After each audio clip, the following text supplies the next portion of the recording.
Welcome back. For this panel discussion, we're focusing on the topic developing a sustainable strategic framework for leadership education.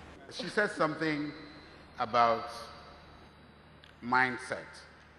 I would change that to patriotism, to civic education. You will find a lot of linkages between the values of the students and their performance. The point is not that, and I'm speaking with respect to Nigeria per se, the point is not that these people are unable to learn because of sheer circumstances. It is that the overall mindset of the country is that if there are other means of making it, whether you get skills from school or not, that is what is diminishing this view of getting solid education by participation. So it is important for people to see that the values they have is important for themselves and the country as a whole. For them to develop a team spirit right from the classrooms, that their own values will impact on the country. I'll tell you a little story I read somewhere. A former president of the United States, Kennedy, had gone to NASA and he had seen a janitor. And he went up to the janitor and said, "What do you do here?" And the janitor says, "I'm here to put a man on the moon, Mr. President." That is a team spirit. That is pride in your work. We don't have any more pride in our work here because that work ethic has been killed by this sense that you can make money the easy way. We are our own worst enemies. We have to start civic education in the schools, and we have to teach the people pride and values. The absence of values is what is killing the students. Okay, if you talk about values, I think we're leaving something out here. The homes, that's where it all starts. Before the child, has contact with other children or the formal education system. What about what we are doing in our homes? Well, yes. I mean, it goes all the way to the homes. It goes all the way to socialization. It goes all the way to the churches and the mosques. It goes everywhere. Every hand should be on deck to reverse the value that is now operative in this country. The value of money, the value of get rich quickly. That has substituted for the real value of hard work. Hard work has been replaced. Self-respect and esteem do no longer flow from hard work. It comes from what you own, from what you consume. It comes from conspicuous consumption. It all goes back to that. So that the people must now learn the real value of hard work. Like that janitor. He was proud. He was putting himself at the level of engineers, even though his job is to sweep the floor. He was now a team that is going to put a man in the moon.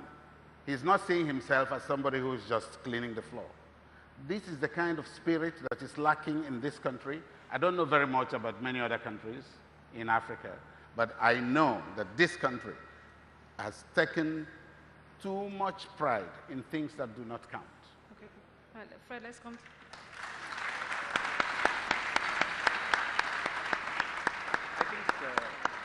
Okay, Fred, let's come to you. Still on strategic framework for leadership education. Well, you have had a good experience, and it's comforting to listen to your experience and know that there is still hope, and you still respond to leadership training. But still talking about specifics, how we can inculcate that into, let's look at the Nigerian situation, into our own education system.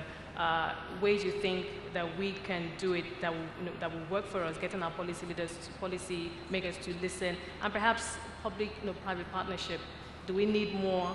How do we begin to groom more Freds, Swanikers, as it were, to bring them into the system and see how we can add that to what we're also doing? I think firstly, at the highest level in the country, it needs to be seen as a priority. It needs to be seen as the single most important thing that needs to be done, and then to bring together the different arms of the government and society and civil society and business and all that. Is that all we've got? Advocacy? Sorry? Advocacy is all we've got. We can only keep talking and talking for them to listen, policymakers. Yeah, but at the end of the day, we need to, we're trying to solve the problem of leadership, but that problem needs leadership to solve it. So the leaders in the country need to actually act and say, we need to make this a priority, and we're going to put in place the policies and the procedures and so forth to actually, develop the next generation of this. And unless the leaders today make that step, it's never going to happen. So, as we go down into the education systems, if you don't change the way in which the curriculum is designed and the way in which you attract talent into teaching and the incentives you give to, as the professor was mentioning, to universities and so forth, we're not going to actually see the change. Well, firstly, I think it's about changing the curriculum.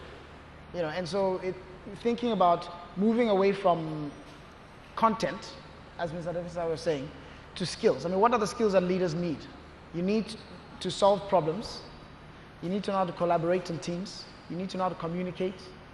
You need to inspire other people. You need to think entrepreneurially and so forth. So how do you structure your education system such that it's focusing on giving people those skills versus just the knowledge? And today, I think we do the other way around. We focus on giving just knowledge and hope people get those skills as a byproduct. And now, in terms of setting the ball rolling, we've talked a lot about policymakers. Let's be specific. Let's name names. Who do we go to? Where does this start? Is it the Ministry of Education? And should we do like local government level, state level? Where should it start? Remember what Mr. Swanika said about it being a team effort. Yes. We do need people to lead and drive the process, so maybe the political leadership. But I think this is something that we've got to drill down to every level, even to the home, so that you have parents involved, you have PTAs, you have school organizations, you have government itself, ministries of education across all the states and I think all the tiers of government. And I think maybe if people will say we already have a curriculum. So I think it's how do we get people to start to think differently and to know that going forward, we really have to think differently. So I was looking at the skills. Maybe we should start with such a group that talks about the skills. Remember, there are certain skills like critical thinking, problem solving, all these things, digital literacy and values.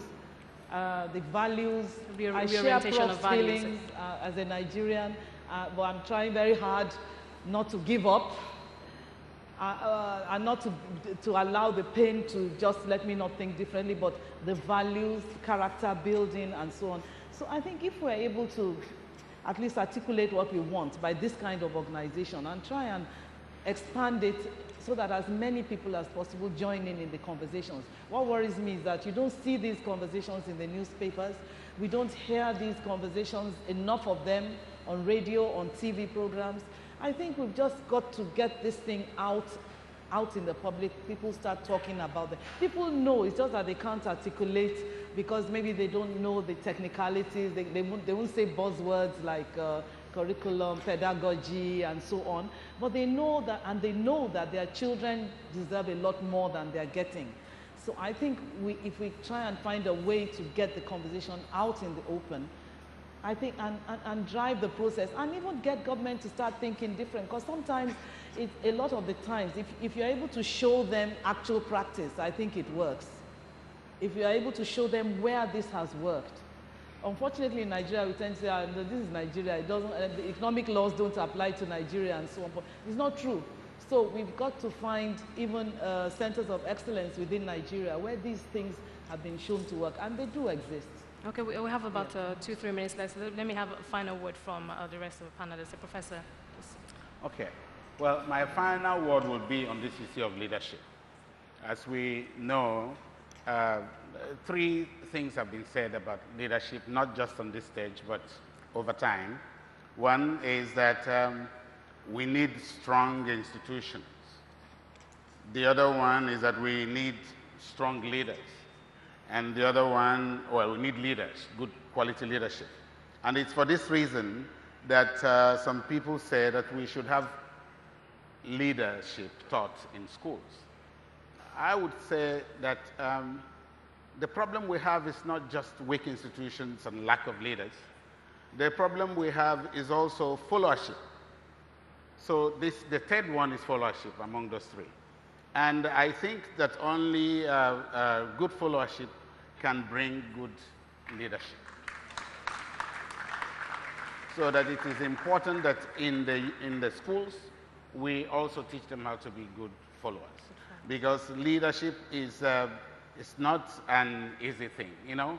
And this is not making excuses for the leaders, but a friend of mine who has friends among ministers told me once that a minister friend of his told him that the problem with Nigeria is the problem of leadership. Go figure that. A minister. He is the leader. And so that problem does exist. Okay. So that we do need to tell our people how to be good followers. And we have seen examples of good followers in Egypt recently, where the people march on the street and say this will not happen. And we tend to have a population that doesn't pay attention to followership and always have the leaders to blame. Okay, Professor, thank you. We're going to Fred, let's find a word from you. Yeah, I'll just say that for me, it's very important that as we discuss this whole issue of leadership, that we don't focus only on the issue of political leadership, right? We need to be thinking about how to develop leaders in all different spheres of society. You know, people who are going to be leaders in science, who are going to come up with, you know, innovative solutions to the challenge we have in healthcare. Leaders in agriculture, who are going to make sure that we can grow enough food to feed ourselves. Leaders in business, who are going to create the businesses that are going to create the jobs. Entrepreneurs that we need. And yes, those in government, those in the arts, in journalism, and so forth. So that we're taking a holistic view to how we develop people. And the way I think of a leader is someone who creates positive change in whatever environment that they're in. And so how do we think about creating people who are, see themselves as agents who can really create the future and are not just waiting for someone else to do things for us? But are you optimistic that we can get it right? Are you optimistic that we... Absolutely. I'm seeing it every day on my campus. Okay. Professor Kakane. As told by Professor, one is leadership is a process. We need to have both large number of formal and informal leaders to behave be part of a group and then move one part. Second, leadership should involve automatically a large amount of reflection. Both reflection, as ma'am was saying, that is talking, having conversations around that, picking up the topic, and also reflections of the self, second. Third, I think also leadership, we need to find out ways and means of building the social capital, in some sense, creating that social capital and social momentum to ensure that we move to the next level of critical mass wherein growth is automatic, that is, people don't see it as a hindrance or lack of confidence, but the other way around. Okay, thank you, Professor. We've exhausted our 45 minutes. I think key takeaways have been, you know, where to start. We need to look back at our curriculum, as you pointed out, Flashadi, look at our curriculum, rejig it, a reorientation of values, focusing more, at least paying some attention to the issue of followership, Professor Undiwe, as you pointed out. We have been focusing on the topic, developing a sustainable strategic framework for leadership education. We'll take a break now and return shortly.